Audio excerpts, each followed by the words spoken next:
Hey everybody, Damon D. Have you ever looked at your bank account and thought, where did all the money go? Today, we're going to be breaking down the top 7 things that are a complete waste of money. Some of the things on the list might surprise you. If you're guilty of spending money in some of these categories, don't worry, most of us are. Let's get to it. At number 7, food delivery. Now, many of us are busy in our lives. You might have children, you might have a lot of things going on, and you just want to hit that button and get this food delivered to your house.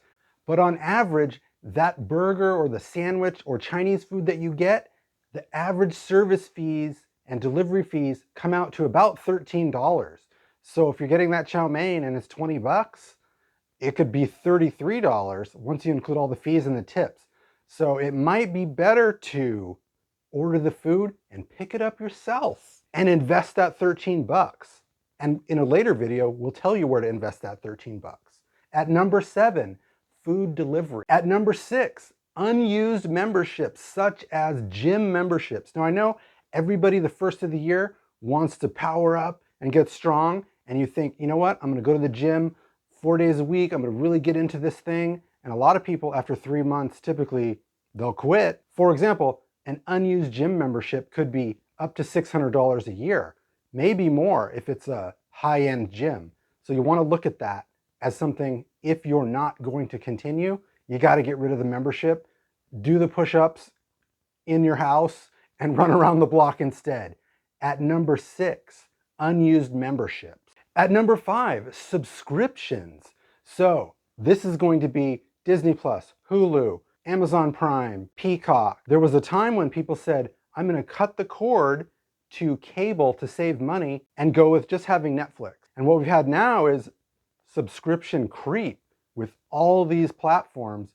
There's maybe a show on Netflix, Disney Plus, and there are people that will watch their favorite show, whatever that is, and then cancel. But a lot of people forget to cancel. And then now you have 5 or 6 of these things, which actually turn out to be more expensive than if you would have just had cable. And the average subscription cost per year is about $205.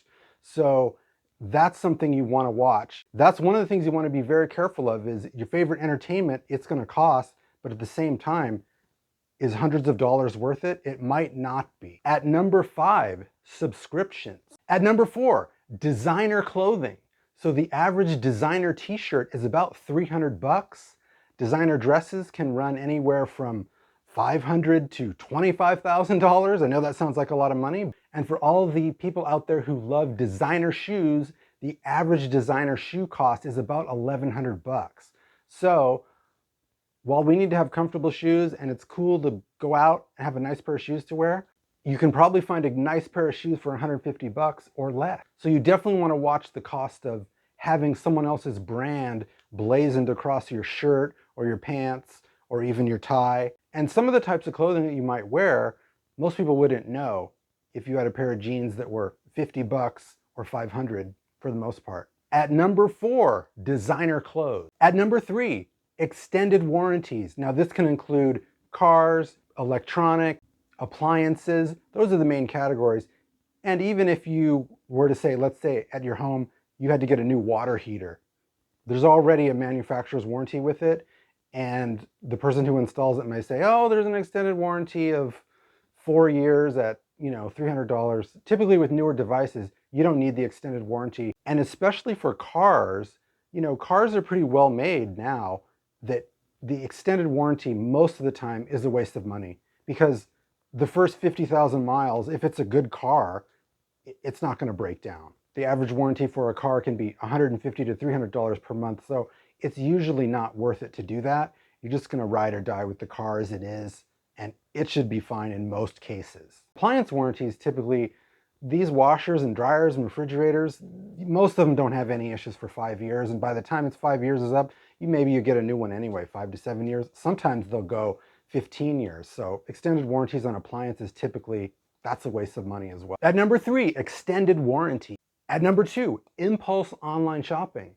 So a lot of times you have the app on your phone, just gonna hit that button and something shows up within 48 hours, sometimes same day, which is really convenient and nice, but you may not need it. Impulse online shopping, the average cost is about $151, And interesting to note here, men spend about $105, women about $71. So there's definitely a difference there. So it could be your favorite video game, your favorite shoes. An idea here is to maybe put that in the cart and then think about it. And in 24 hours, if you still want it, maybe you need it, or you wait till your payday when you get paid and use cash, don't use credit. At number 2, impulse online shopping. And at number 1, I'm sure you guys know what this is, and this is purchasing a new car. The average cost of a new car in 2025 is $48,000. The average cost of a used car that's 3 years old or less is $30,000, and the average used car cost in general is $25,000. So you can see, you could probably save $20,000 by buying a used car versus a new car. And the issue with the new car is the depreciation. As soon as you drive it off the lot, new car smell, it's amazing. I've done it.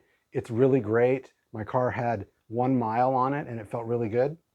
But as soon as I drove it off the lot, it goes down in value 10 to 20%. And it's amazing to get 0% interest. They really hook you in.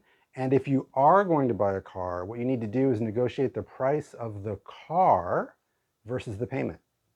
Because what they're trying to do is say, oh, yes, Mr. Jones, you can afford $350 a month or $400 or $500 a month. And you're thinking, oh, well, if I can afford the payment, I can afford the car. But if you negotiate the price of the car, the total price of the car versus the payment, you'll do better. And while we all love the new car smell, maybe you could just spray the new car smell in your used car and you're good. I will say this, newer cars in 2025, coming up in 2026, have a lot of extra technology that's really helpful and useful, and it totally makes sense why people want to buy new cars. But in general, for most working people, a new car, it's just not going to be worth it. It just isn't going to be worth it. A car with 15, 20,000 miles is essentially brand new, and you'll save thousands of dollars. At number 1, new car purchases. One of the things about money and finance is that it's not simply about the spreadsheet and the numbers. A lot of what happens to us in life is emotions. Things happen that we don't expect, we don't plan for, we didn't know it would affect us in a certain way. We make decisions based on what happens to us. For example, I was driving a used car that I had. It was paid off. This was a few years ago, and it got into a wreck. The insurance company gave me a decent amount of money for it. So I thought, well, let me buy a used car because I was saving for other things that same year instead of buying a new car.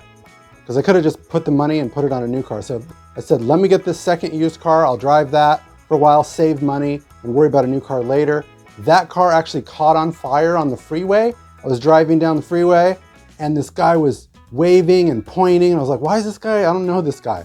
And I rolled down the window, your car's on fire, your car's on fire. He was like, your car's on fire. And I was like, oh no, my car's on fire. And then I pushed the accelerator and it wouldn't really do anything. And the steering started to go out. So I pulled to the side, jumped out of the car, and within 30 seconds, the whole front end was engulfed in fire. The car was just like, there was pops and it was really bad. There was smoke everywhere.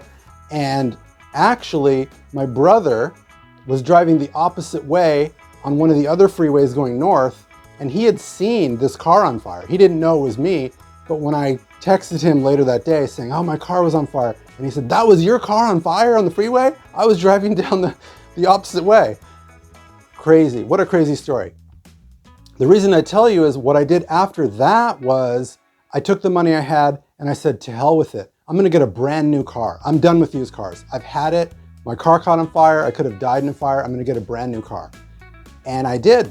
I got a car with 1 mile on it. It was great, had the new car smell, the whole thing.